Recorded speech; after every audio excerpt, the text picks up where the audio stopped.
I think I love this idea of being free to go wherever I want, being able to experience all these new places. And I don't see myself living in one place for the rest of my life. That would make me antsy. I'd be like, let's go to the next place. I've never seen myself with the white picket fence kind of future. So I always just want to be in new, challenging environments and meet new people, because I love meeting people, and especially like different cultures and stuff. And food's great around the world. Like, I gotta eat all the food. Oh, here's the other thing. I gotta pet all the cats.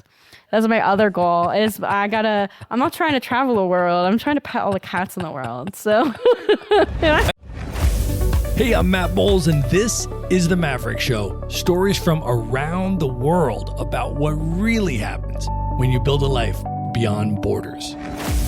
I just want to start off by letting you know that I have recorded a free video training for you on stylish minimalist packing, which teaches you how to travel the world with carry-on luggage only without sacrificing fashion and style. Now, I have been a full-time digital nomad for over 10 years, and I go to beach locations and ski slopes and dressy nights out and local cultural events, and I never check a bag. And my carry-on includes a 3-piece suit, a professional podcasting studio, an espresso maker, a wine aerator, and the list goes on. Now, I have been teaching workshops around the world at nomad conferences about how to do this, and I have finally distilled it into a 60-minute video training that I recorded for you, and you can watch at themaverickshow.com/packing.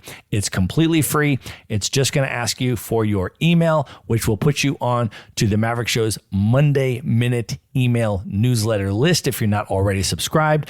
And then you can press play and watch the video. It's waiting for you right now at themaverickshow.com/packing. And now let's get into the episode.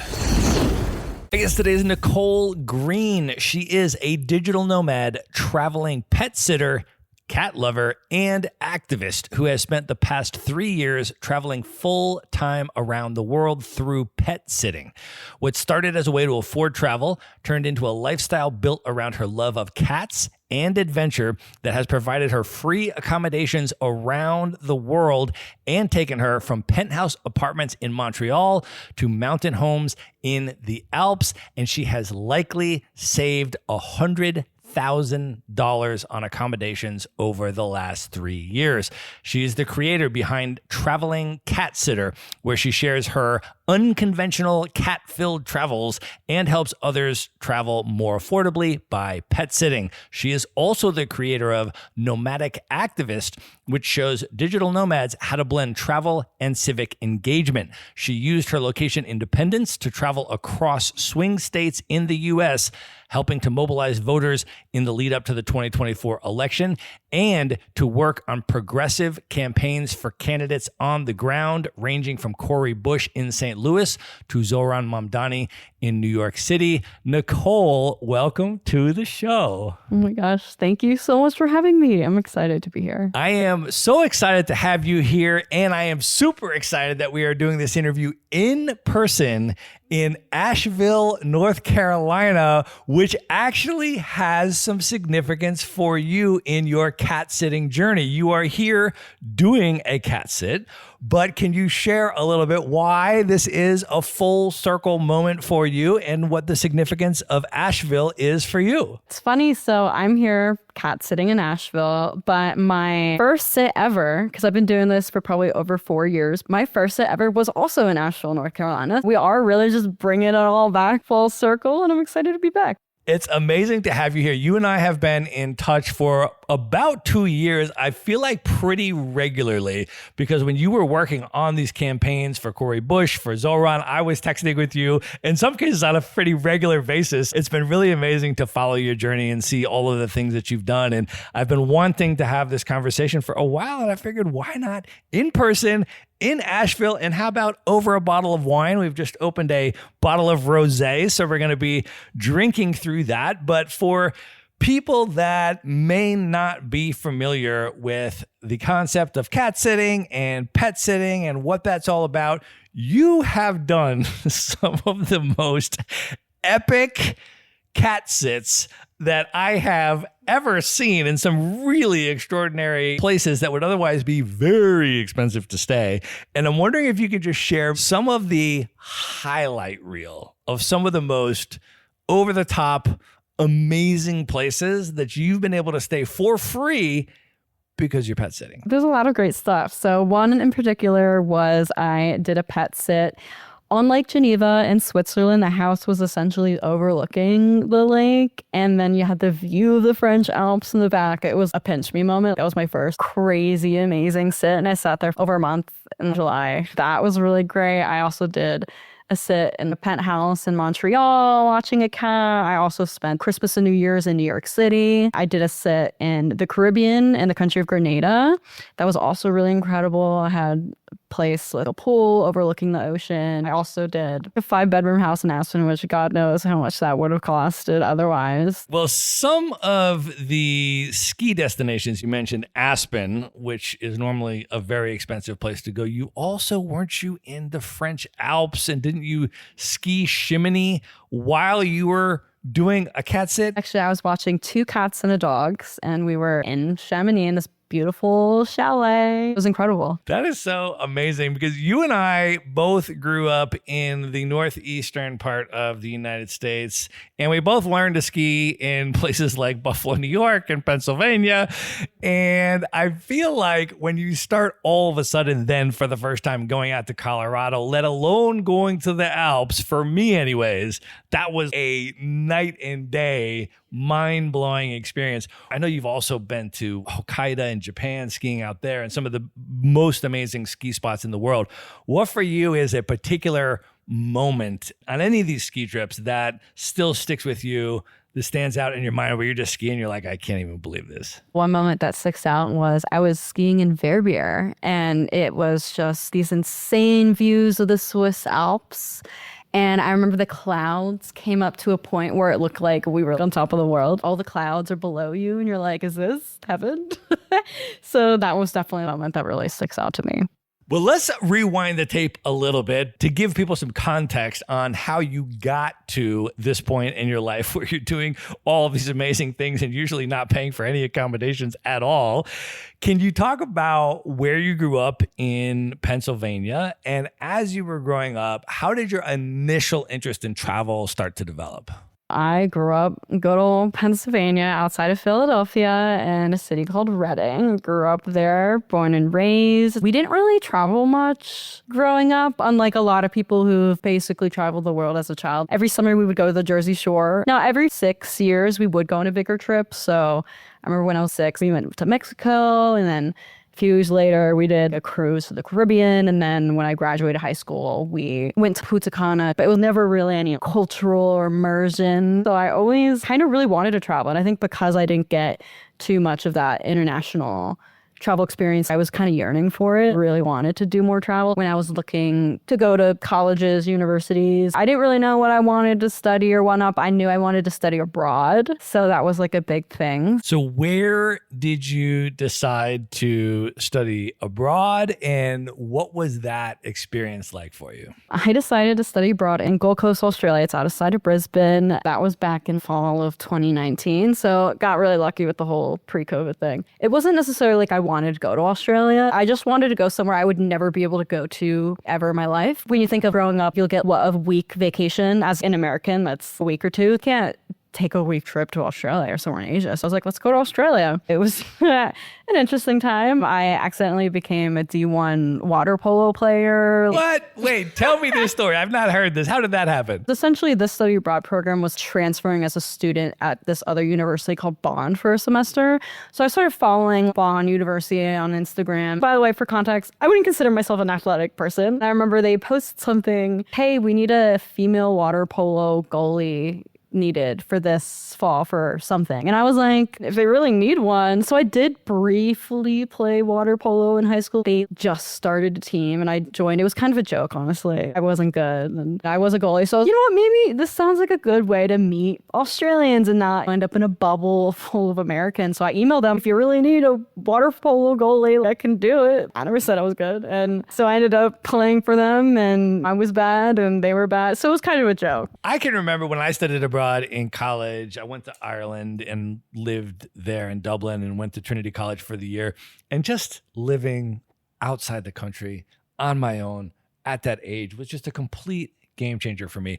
What was that Australia experience like for you? And were there moments of that trip that were particular highlights that impacted you? I would say Australia as a whole didn't impact me, but when I decided to take a solo trip to Vietnam, that was really a game changer in my life. What happened in Vietnam? What was it like? So I went to Vietnam on a solo trip. And like before I went, I'd never been on a solo trip before. I'm going to go to Vietnam. I wanted to go to Asia and I wanted to do a solo trip. So I did it all at once. And when I told people, they were like, oh my God, you're going to die. That's so dangerous. You're going to get kidnapped, all these things. And I was like, no, I did the research. It's a pretty safe country. But of course, you know, Americans are still stuck in this, still thinking about the Vietnam War and stuff. I'm like, oh, that happened decades ago. We're past that. But I go there and it was just one of those really mind-blowing. I love the country so much. I love the food, but not even just that, but it was the people I met, everything I learned while there. And I learned about myself as a traveler. And you always hear like, oh, aren't you lonely when you solo travel? Honestly, that was the least lonely I felt that entire semester, was being there and like meeting all these people. As you do when you solo travel, it's easier to meet people. So where were you in Vietnam? And when you were meeting these people, do you remember a particular conversation or interaction with one of these folks that really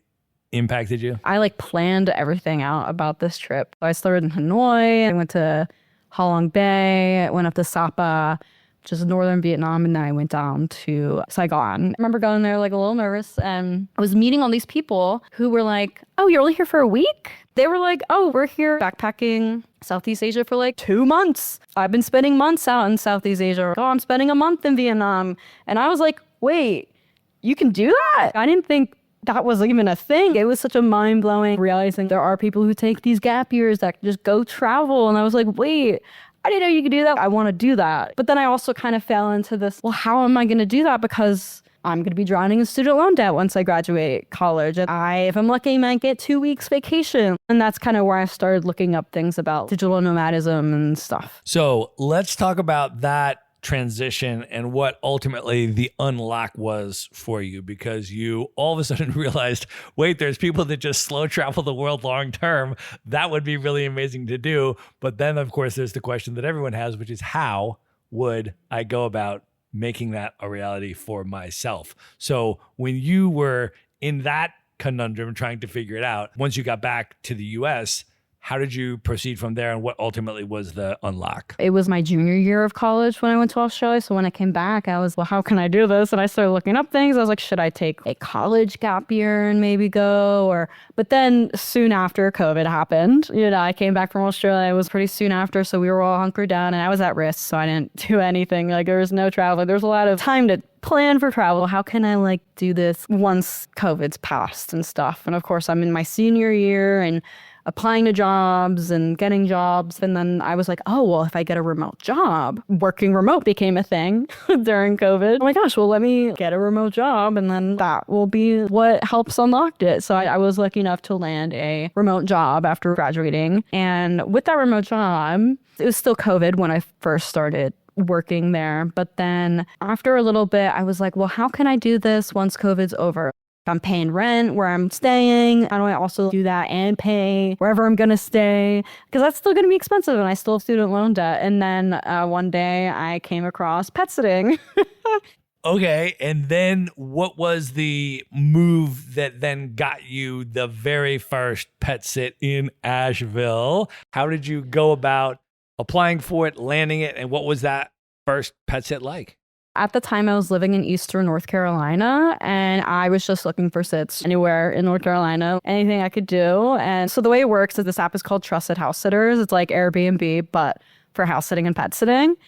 So you go on the app, you can look at listings and apply to the ones you're interested in. I came across this Asheville one, I applied to it, I applied to a bunch of other ones, and I got that one. And they were also new to the app, so that kind of helped, I guess, land. Because it's always hard getting the first sit because you have no reviews and stuff because it's a review-based system. So I got there, I think it was 2 dogs and a cat. It was nice. It was a good little experience where I got to bring my remote job over there. So you start doing this in North Carolina, the same state that you were based in. What ultimately led you to think about, oh, this could be my ticket to traveling the world? Honestly, when I first discovered it, I was like, oh, well, once I get some sits under my belt, I get some experience and reviews, I could go abroad. But it's hard in the beginning to get sits abroad or far away when you're not there. Once I get enough sits, I'll start doing that. And what kind of propelled traveling full time then was, so I was living with my partner at the time. Things weren't working out. So when I left, I was like, you know what? Let's just see how many pet sits I can do and let's see how long I can travel with it. And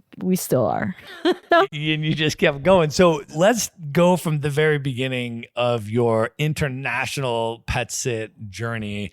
I think you told me that when you started out, you were initially trying to literally plan out consecutive pet sits around the world for the entire year so you could just move through the world for a year paying no rent. Is that right? Mm-hmm. Yeah. And how did that go your first year? It was great. I ended up booking my entire year out. It was kind of crazy. And I don't do that anymore because that's a lot. Essentially, my entire year was just, all right, these are all the sits you're going and you can't really back out of them. So now I'm more on like a month or 2 out. I'll look for sits because I don't want to block myself in too much without having any wiggle room to do things like, let's say, like someone has a wedding or things that pop up. So I'm more flexible and kind of last minute, I guess, now that I've gone through the ropes of traveling and stuff. Okay, so let's talk about the actual logistics of doing this. If someone is listening to this right now and they're like, that sounds amazing, I would love to travel the world, pay for no accommodations and stay in bonkers epic places the entire year all over the world, and I get to pick where I want to go. So what are the actual tactics of how this platform works and your recommendations for beginners that may have never done a pet sit before? They're new to the platform. How does it work? And what tips do you have for people starting out? It's like Airbnb, but for pet sitting. So you also make a profile, and then people who also have pets list their sits where they need pet sitters. They also create a profile where they have pictures of their house, their kitchen, their pets. Basically, it becomes your resume. What are your experience with animals, your travel experience? That's, I think, something a lot of people miss. They don't put their travel experience in their bio, but I think that is important, especially when you want to do international sits. You want to show that you can travel and you're not going to be dealing with how do I do the wash or where's the dryer when you're in Europe, because it's not a thing. So you make a profile and you start applying to sits. You send a little application, send it as long or as short as you want. I usually send like a little 3 paragraphs of, hey, I'm interested in your sit. I make it personalized. That's a big tip I have. You can't send a generic template to every sit because they're like, you didn't read my listing kind of thing. So I always make sure it's personalized. I'm like, hey, your cat looked really cute in that one photo, you know, like, oh, I'm happy to do this specific responsibility or instruction they had, you know, so make it really personable. And you usually have like a video call with them before you decide, which I always recommend doing that because I think if you don't, there's probably some red flags and things they don't want to talk about because not every sit is perfect. You know, you got to make sure you vet the homeowners you do. And then as a homeowner, they should be vetting the sitters, you know, staying in the house, of course. All right. So you talked about some completely over the top epic cat sits that you have done. For people that are thinking, how would I potentially land a cat sit in a ski chalet in the French Alps, a penthouse in Montreal, one of these really over the top places? What are some of the advanced tips that you might have? Because I assume that those are very competitive and a lot of people are trying to land those. You have successfully landed a lot of them. So what are some of the advanced tips for how someone could have a good shot at landing some of the more competitive, amazing pet sit opportunities? One of the biggest pieces of advice, especially when people get started, I always tell them start local, Start small, because if you start applying to those mansions in Europe and stuff with no reviews, you're not going to get it. So you should really focus on doing the smaller sits wherever you're living, your city or region, or places maybe less people will apply, because you're going to need to build up your reviews. So that is something I always say, like, do that first. And then once you have a few reviews under your belt, start doing the bigger sits or the places and farther, you know, if you're in the US, like somewhere in Europe. So making sure you have good reviews and you make sure you are a good pet sitter and making sure you personalize that application. I don't talk about this as much, but they changed the system where it used to be everyone would apply, as many people could apply to a sit, but now they've limited it to 5 people. So only 5 applications can go. And so a lot of it is get your application as soon as you can. I've gotten rejected from sits because they were like, oh, we just went with the first person. Okay, that's crazy. So sometimes just being quick and checking the app, having saved sits that you want to do, so it'll give you a notification when they put up listings. Like, that's kind of a big thing. And for people that are serious about learning more about this and going deeper, I understand you have a free pet sitting guide that you have put together. How can people get a hold of that? I have it on my Instagram. You can check it out. You just sign up and I'll send you a guide. It's essentially just pet sitting 101, like how Trusted House Sitters works, creating your profile and applying the stuff. Well, in addition to your cat sitting for the free accommodations, you are also a cat lover and you travel to have cat experiences outside of the pet sitting that you are doing. I think the first one that I want to ask you about is the treehouse in northern Thailand that you stayed in that was also a cat sanctuary. What was that like? I was doing a Thailand trip and I was looking for a cat thing, and I came across this Airbnb, this beautiful bamboo treehouse, and that was essentially just in a big jungle cat sanctuary, like 60 cats. It's like a big thing, like enclosed. You know, they just roamed around and they could come cuddle with you and stuff. It was just this incredible, beautiful thing. I was like, oh my God, I'm staying in this beautiful place and there's cats. Why doesn't more people know about this? So I posted about it and people were like, oh my God, this is amazing. And I was like, I know, right? It's incredible. And that started your Traveling Catsitter brand. Can you talk about how you realized that that was then going to be something that people were interested in? For a very long time, I've been posting about my cat sitting adventures, traveling, digital nomad.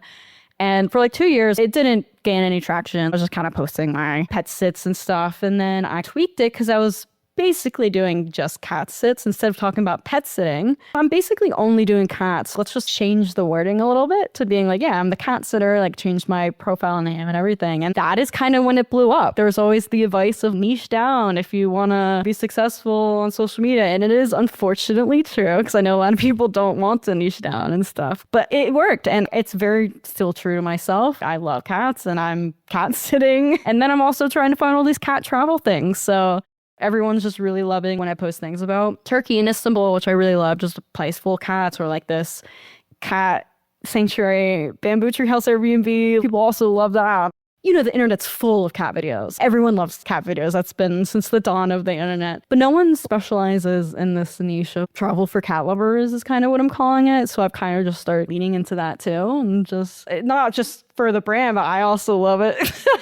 But they also love it too. So I'm like finding my people. Well, I have been, of course, following your account for years now, and you have gone to some super interesting places. Can you talk about the cat island in Japan that you went to and posted about, and explain what that place is and then what it was like to be there?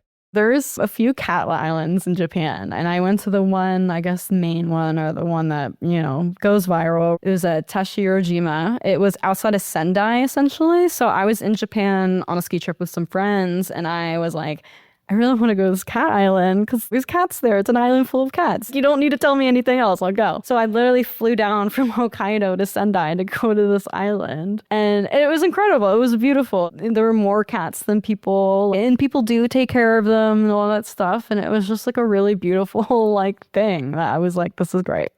Well, and also in Japan, in Tokyo, you went to a cat temple. What was that like? Yeah, there's a temple in Tokyo. It has just all these little cat figurines. Goto Kuchi Temple. So I went there. I think it's outside of Kyoto. There's a cat museum. I stayed in a hostel in Osaka that has 2 cats. Finding the cat things. Yes, indeed. You sure are. I know you go to cat cafes all around the world.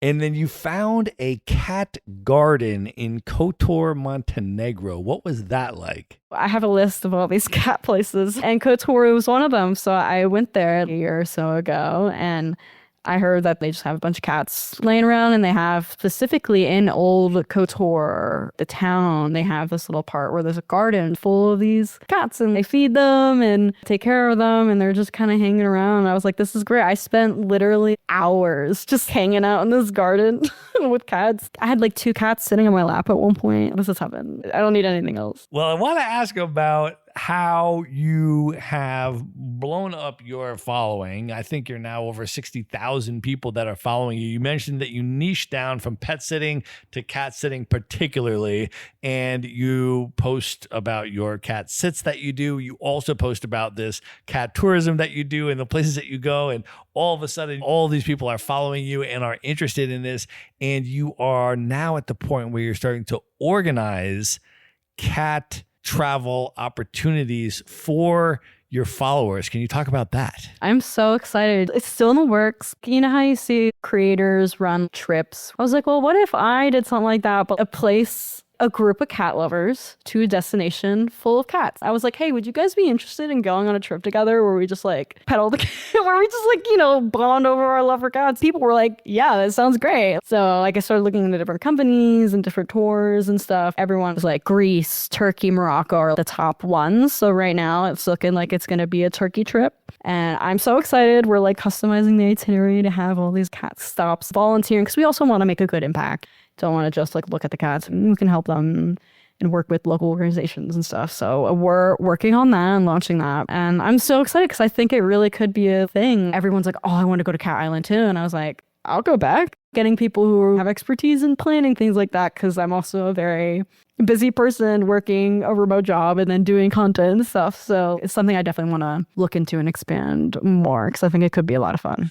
Definitely. I want to encourage people to follow you on Instagram at Traveling Catsitter if they are remotely interested in either the cat sitting or the cat tourism stuff, because you post some super interesting stuff that I have never seen anywhere else. And I learned about all this stuff from your content. So I appreciate that. The other thing, of course, that we have to talk about is your other brand, Nomadic Activist, which is how you and I initially connected years ago. And there were points when you were working on some of these political campaigns where I feel like you and I were texting like every day. Like, because you were like, how's the Cori Bush campaign? Yeah, you're like, how's she, what's it looking? I totally was. I was texting you like every day on the Cori Bush campaign. So we definitely have to talk about Nomadic Activist. I would love, though, to start and roll the tape back a little bit. Can you talk about your own political journey in developing your worldview prior to the start of your travels? So growing up completely apolitical, my parents weren't political. It wasn't really talked about. I wasn't interested in it. It wasn't until I was taking a government civics class in high school. It was also in 2016 when I was taking, so it was an interesting time to be learning about government and politics and campaigns. And I had a really close friend of mine who was like a big Bernie supporter, big advocate. She really just opened my eyes and inspired me into being interested in politics and following all the things. And she went on to study government and politics. I also kind of started in college studying some politics. I didn't end up majoring in it, but I definitely was very involved and did a lot of policy research and had been very interested in the political sphere, but I hadn't gotten involved physically or any of that. A few years ago, she unfortunately passed away in a car accident, and it was really devastating because she was someone I thought, would change the world and all that stuff. I think a lot of what got me involved in it was when Roe v. Wade was overturned. I was like, oh my God, like I have to do something. And I would think about her and I was like, well, what would she do? Okay, well, she would be doing all these things. And I kind of wanted to embody that spirit and continue that legacy and get involved. When I was living in Eastern North Carolina at the time, I started volunteering. I don't want to talk to strangers at doors, but I knew that this was bigger than that. I was willing to have these uncomfortable moments for these causes and for my rights So I kind of dove in that way. Did your travel experiences change, impact, or expand your political worldview? And if so, how? Yeah, I think so. Definitely when I went to Australia, long story short, I always had breathing problems growing up and doctors never quite diagnosed. It was like asthma, but not quite. Then it got to a point where my parents were like, we can't afford fancy doctors and stuff. So we just never did any of that. And I remember when I was in Australia, I went to the doctor and they were like, wow, you're wheezing like crazy. What the heck? And I was like, oh, and I wasn't even there for that. And I was like, oh, just ignore it. It's fine. They're like, oh, you never got this diagnosed. I was like, no. I was like, too expensive. And I remember they looked at me, oh my God, because like, that's not a problem in Australia. People don't go to the doctor because it's too expensive. Like that's just because how healthcare is in the US. Just also meeting people as a nomad because I have a lot of student loan debt and that's unheard of outside of the US. No one else has student loan debt. That's a huge thing. And I think also travel and climate change is a big one. I was in Australia during the great wildfires. Yeah, that was very vivid. I was actually worried I was going to have to evacuate at one point. We didn't. Once you solidify your commitment to progressive political causes, at what point did you realize that your location independence could actually become a tool that you could use for activism and political campaigning? It took a while to get there because I remember I was at a point where I was doing all this political campaigning and organizing in Eastern North Carolina. I felt very passionate. I had a purpose and I was starting to make friends and stuff. Around that time, I was also like, I'm about to start traveling the world, which is my dream and goal. But then I was like, well, how do I do both? Because the whole point of getting involved is grassroots organizing, being in that community. And when you're a nomad traveling everywhere, how do you do that? You know, I was trying to look up who else is a nomad that does political stuff. I couldn't really figure it out until in 2022, there was a runoff election in Georgia. And I remember they needed volunteers in Georgia. Well, I work remotely. I'll just go work remotely there and volunteer. I was like, okay. Everyone was pouring money into Georgia. Like I got money to get an Airbnb to house people. And I was also volunteering with Vote Save America and stuff. And I remember being there, like it dawned on me. I was like, wait, that's how I could do this. I could bring my travels and remote work to the places where they need help. This was, hey, we need people on the ground here. And I was like, oh, that's something I could do as a nomad. I could bring myself, my laptop, and just go to swing states and volunteer in the places where they need people, or competitive districts or primaries that are important. So that's kind of where the birth of this Nomadic Activist came, where I was like, well, I want to use my location independence for good and for furthering these causes. I think it's amazing. I have interviewed a lot of activists and politically conscious folks on this podcast, but I think you are the first one I have ever interviewed that has used their location independence to move around and work on the ground doing grassroots political organizing for very specific political campaigns, which I think is amazing. And I want to dive in a little bit more to that and ask you about two campaigns in particular. The first one is the Cori Bush congressional reelection campaign.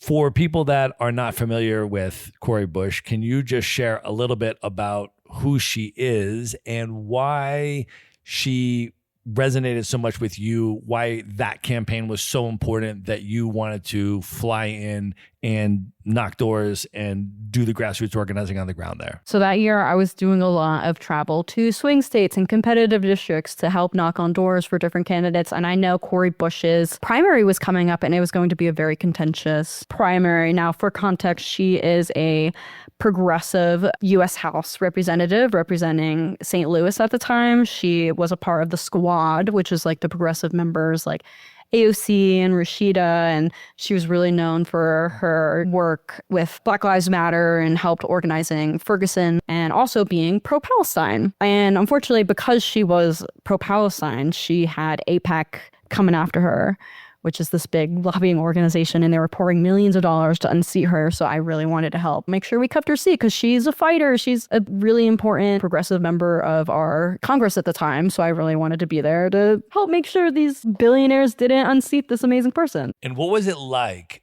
on the ground working on that campaign, can you share a story or a campaign trail moment that stayed with you? So I had a friend working on the campaign, so he was able to hook me up with volunteer housing. So like I stayed with some people who were there, and there were also a lot of other young people. They were college students, and they were also traveled to go knock doors and canvass there. Like there was this organization, and a lot of them actually came from, I think the Jamal Bowman campaign was before it.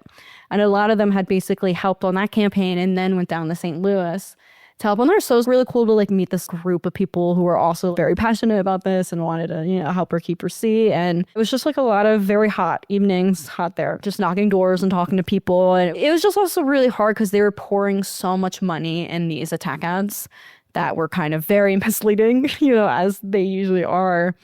And a lot of that was getting into people's heads. And I knew it was going to be a really close race. And it was, and she unfortunately lost, and that was like a really huge loss for the community and in the space. What did you learn about the role of the Israel lobby in the course of working on that campaign? And just also for context, you mentioned a lot of the Jamal Bowman volunteers came over as well, which the campaign to unseat Jamal Bowman in the Democratic primary was the most expensive primary campaign, I believe, in American history. And it was heavily funded by the Israel lobby to unseat him because of his Palestine views.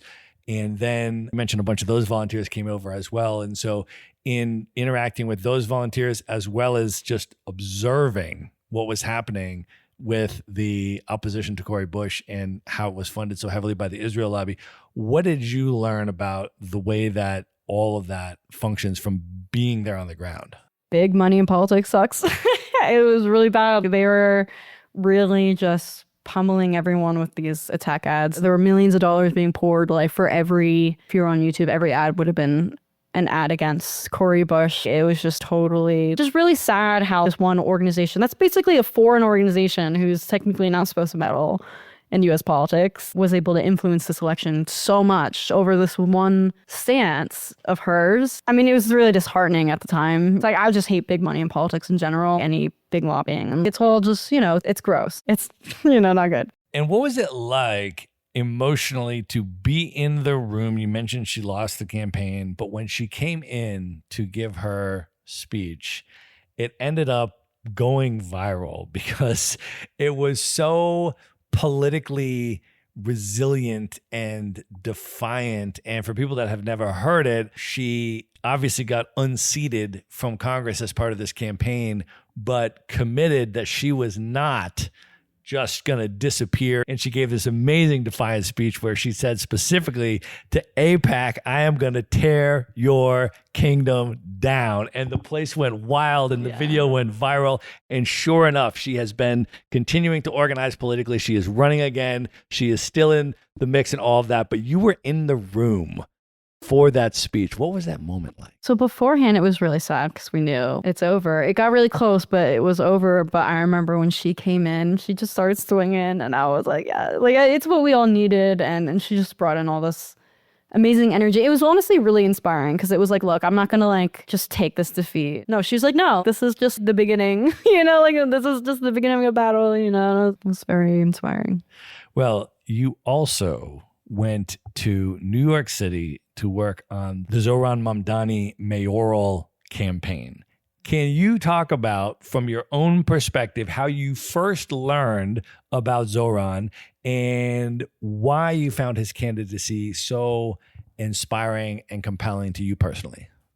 Yeah, I don't even know when I first came across him because he really wasn't a big name in the beginning. But I remember I started seeing some things on social media here and there. Let's make buses free. Let's make government-funded grocery store. And he was just this very passionate, progressive voice.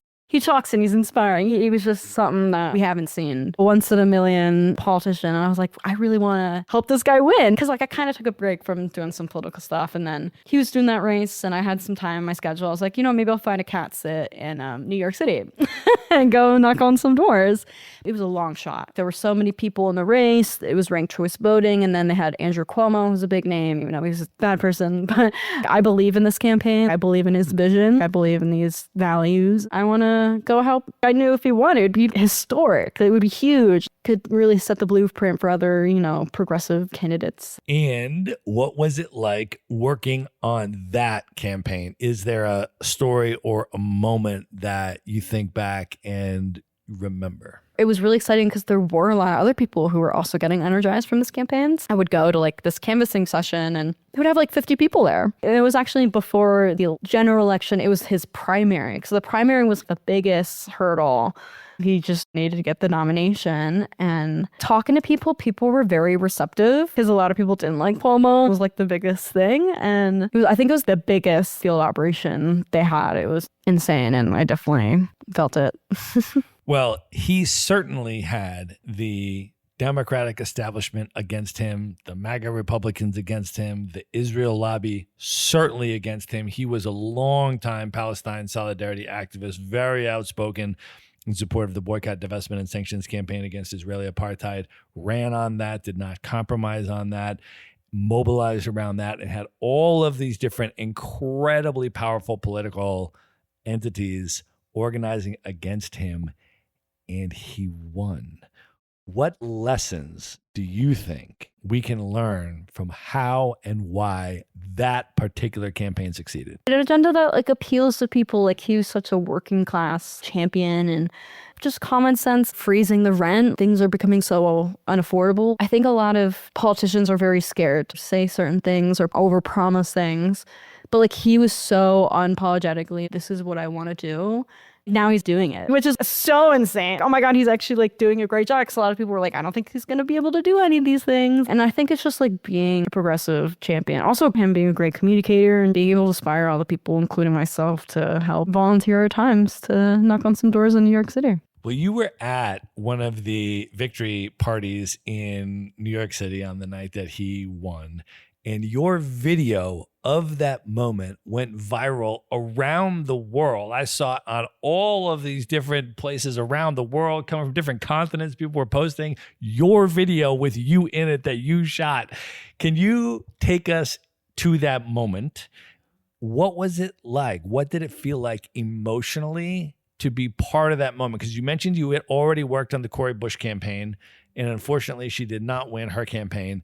Then you come and you work on the Zoran campaign, and Zoran wins, and you're in the room. What does that moment feel like? Oh my God, it was so insane. Now, for context, this whole campaign was really a long shot campaign. He really went from nobody knowing his name to trailing Cuomo and stuff. So we were there as the polling came in and all the, the votes were coming in. Also, for context, given how New York's electoral voting counting thing works, we thought we weren't going to hear results for a few days. There was no expectation that night that we would know that he would win or anyone would win. It was probably going to be Cuomo. But then as the votes were coming in and Zoran was leading Cuomo, I'm in the room recording this guy who's making an announcement. And then he says, Cuomo just conceded. Zoran won. And I caught it on video. And I was like, what? I feel like a lot of the campaigns I've worked on, I've lost or there have been losing campaigns. So I've been so disappointed many times. So I was so shocked. I mean, everyone was so excited because we all really came together and made this happen.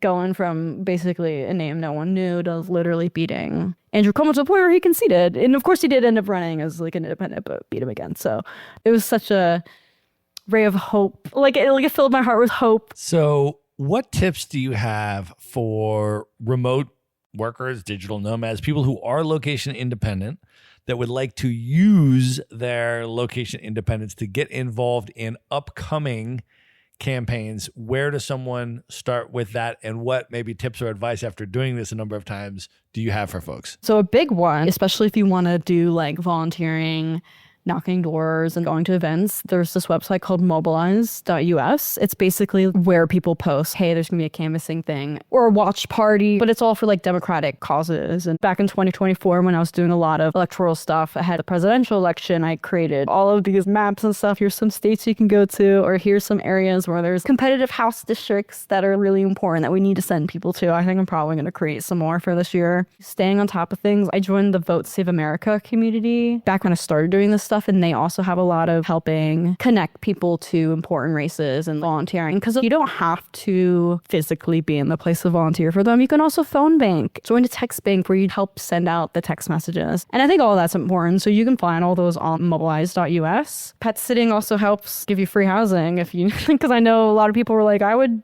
go to the US, but it's expensive. And I'm like, I know it is. Something that I try to create, I didn't quite get there, but there are campaigns that have volunteer supporter housing. Something you could do is you can connect to those campaigns. Hey, do you guys have volunteer housing? I will travel to you. But also just being like a good human being and volunteering, even if you're abroad. Cleanups and just do good. Leave no trace. Yeah, and you post a lot of really, really important stuff on Nomadic Activist, the Instagram handle. So we'll link that up in the show notes as well, and people can follow you there. And I'm sure in all these other countries as well. You were talking mostly about American elections. I'm sure a lot of these other countries, if people are from different countries and they vote in other countries, that there are similar opportunities there. Do you find, or have you noticed at all in the digital nomad lifestyle, any tension between personal freedom and collective responsibility, and how do you navigate that? I mean, yeah, there's a lot of tension there. I mean, for one thing, I know like there's the issue of digital nomads going to these nomad hubs, driving up prices. And you know, one great way to get around that, pet sitting.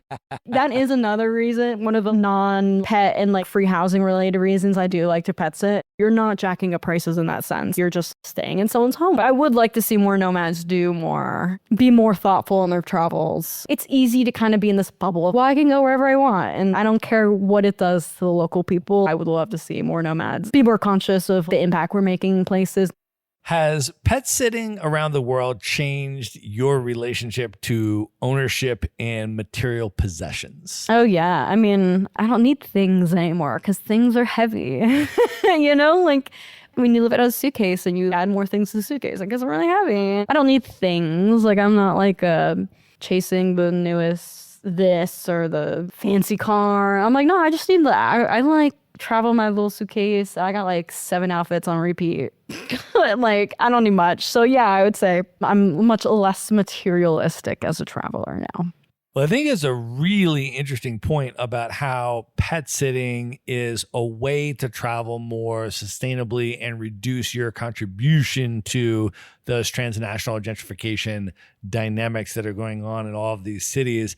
I'm also curious, have you found that temporarily inhabiting different people's homes in these different countries gives you a different insight into cultures versus staying at a hotel, for example? Oh, yeah. You get such a better cultural immersion when you're living in someone's house. When you have a dog and you go walk a dog and meet the neighbors because they're like, why are you walking Fluffy? Like, where's the owner? You know, and I'm like, oh, I'm the pet sitter. And then I've made friends in the neighborhood and they show you where the cool places are. And I've made a lot of like really good friends, even like through the homeowners that I watch. They're like, oh, here's some cool people you can meet or go out to dinner before they leave. And then I meet people and we stay connected, and it's just great. And you just do really get immersed. Unlike if you're at a hotel, you're very disconnected from everyday life. But when you live in the city where people actually live, it's definitely a much better insight. So you've been doing this now for years, traveling the world and living in other people's homes.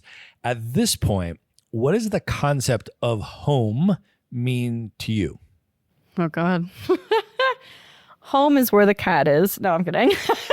I mean, it's totally changed. Home is where you live. And when you don't live anywhere, you're like, home is everywhere, you know?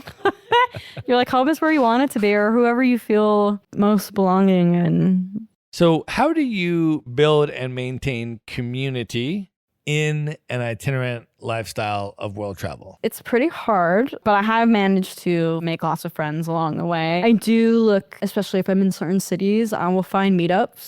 Meetup.com, great resource. Nobody really uses it, but there are meetups you can find. Like in Nashville, I just went to a meetup. It's not going to work in like less populated, more rural areas, but I did a month in Milan 2 years ago. I made so many friends. There were all these meetups where you could go meet people and like play board games. And like I made lots of wonderful people, and that wasn't a repeat sit. I did go back there 6 months to do the same cat sit. over Christmas. Still had some friends and I made some more friends. That's really nice. And then also going to a nomad hub. So I did go to Bansko, Bulgaria, which is a big nomad hub, 2 winters ago. I was cat sitting, but I also was like, I heard there's nomads here and I'm one of those and I want to meet them, you know? Because normally nomads, I feel like hang out in those nomad hubs. As a cat sitter, I just kind of go to random places.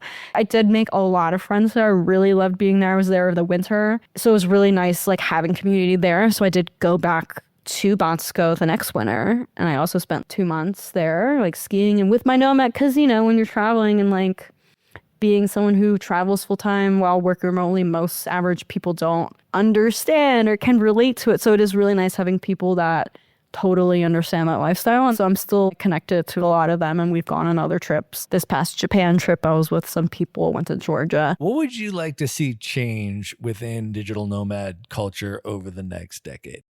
I think being more thoughtful and sustainable. I also think there could be other places. Why is it just Bali? Why are all the nomads in Bali? Like there's got to be some other places. Let's expand out a bit. I think nomads could do a lot of good and I would like to see more nomads taking action and maybe not volunteering for a political campaign is a lot and it's very politically charged, but like even just volunteering for like a beach cleanup or just do some good in the area you're in.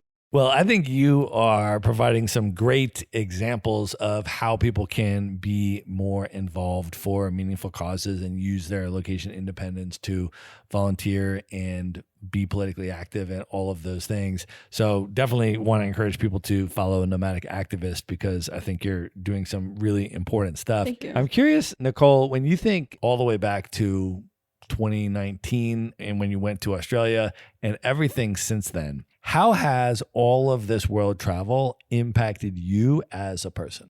I'm definitely more fearless. Because like for a bit when I did that initial Vietnam solo trip, I kind of was like, if I could do this, I could do anything. Nothing can stop me. Like very powerful in that sense. Also found that passion for trying to make a difference, trying to leave a positive impact. And also content creation is another weird thing. So I was never one of those. I never made videos and stuff, but a lot of what drove those decisions were like, well, this pet sitting thing has changed my life. Maybe if I post about this, I can help change someone else's, or someone else can also learn about this amazing hack because I feel like not enough people do know about it. And a lot of the Nomadic Activist content stuff, it wasn't like, oh, I want to post things. It was like, well, I care about this and someone needs to be posting about this.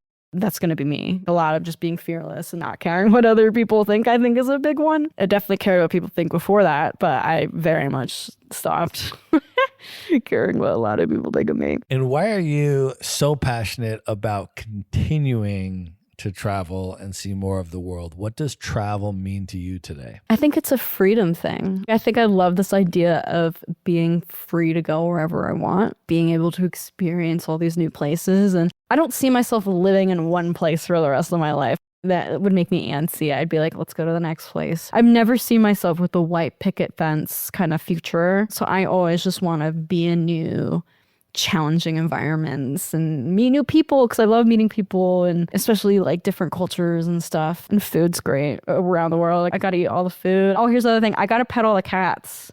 That's my other goal is I'm not trying to travel the world. I'm trying to pet all the cats in the world. So that's the joke, but I love it. Well, I actually think that is the perfect place to end the main portion of this interview. And at this point, Nicole, are you ready to move in to the lightning round? yes. Let's do it. The lightning round. All right.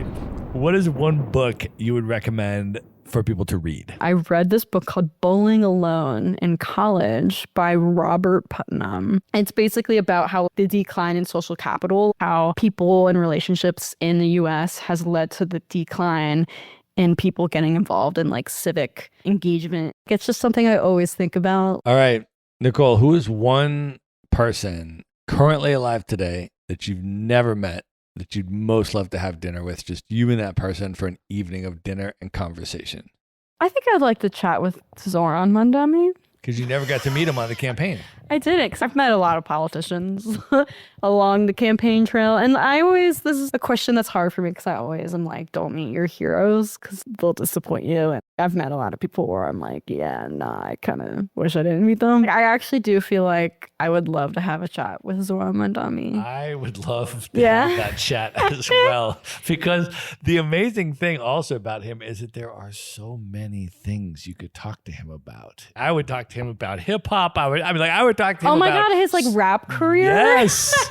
And so his wife is also a cat lover, and now he's going through, there's like shots you can take because he's allergic to cats. So he's taking all these shots so him and his wife can get a cat. And like, that's so beautiful to my like cat lover ass. Like, all right, Nicole, if you could go back in time knowing everything you know now and give one piece of advice to your 18-year-old self, what would you say to 18-year-old Nicole? I think genuinely the one piece of advice would be like, go to college abroad, because going to school in the US is really expensive. I knew about study abroad, but I didn't know you could literally just enroll in a university in Europe. That would have saved me a lot of money. Of all the places you have now traveled, what are 3 of your favorite destinations you would most recommend other people should definitely check out? So I think Vietnam, I feel like holds a special place in my heart, just because it really was the jump starter to my traveling and life. If I didn't go on that trip, I don't think I'd be where I am today. I don't think I would have became a nomad. I think Vietnam, I definitely really loved northern Vietnam. I like the Sapa region. There's really interesting stuff. I'm also a mountain person.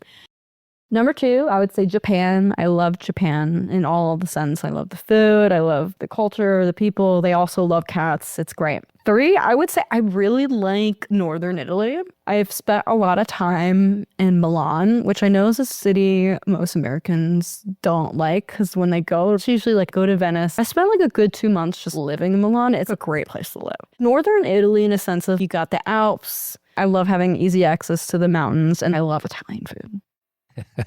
Those are amazing picks. I completely endorse all 3 of those. All right, Nicole, last question. What are your top 3 bucket list destinations? These are places you have not yet been. Highest on your list you'd most love to see. Oh my gosh, there's so many. But I haven't been to Argentina. I really want to go to Buenos Aires and Patagonia. It's so high on my list. I want to go to Prague. That's also high on my list. I am looking out for some cat sits over there. And my other one is Banff in Canada. I've been looking for sits there. I have seen sits in that area, but they're never the right timing for me.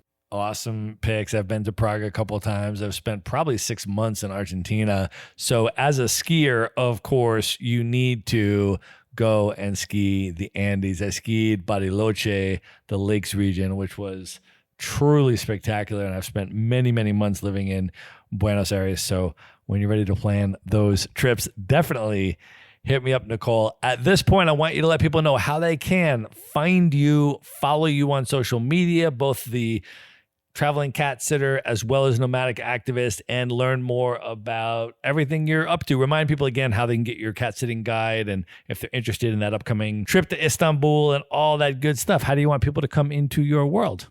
If you are interested in my travels and pet sitting and cats, definitely check me out on Traveling Catsitter. I post on Traveling Catsitter on Instagram, YouTube, TikTok. I'm most active on Instagram. So definitely check me out there. My free pet sitting guide, you can also find my link in bio there. And then my link that you can use to make a pet sitting account. And then with my Nomadic Activist stuff, I am Nomadic.activist on Instagram. Post about my political stuff there. I'm planning to put some new stuff upcoming with the new midterm elections coming up. Awesome. We are going to link all of that up in the show notes. So folks can just go to one place at themaverickshow.com. Go to the show notes for this episode. There you'll find direct links to everything we have discussed on this episode, including all the ways to find, follow, and connect with Nicole. This was such an amazing and long overdue conversation, and so special to have it in person in Asheville over a bottle of wine. Thank you for coming on the show, Nicole. Oh my gosh. And thank you so much for having me. All right.